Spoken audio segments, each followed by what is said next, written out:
Hello kids, I hope you all are fit and fine. Today we will see and learn the pet animals.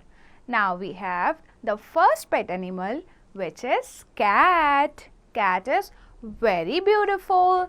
Now dog, cow, rabbit, horse, camel, ox, donkey, goat, sheep, yak, buffalo.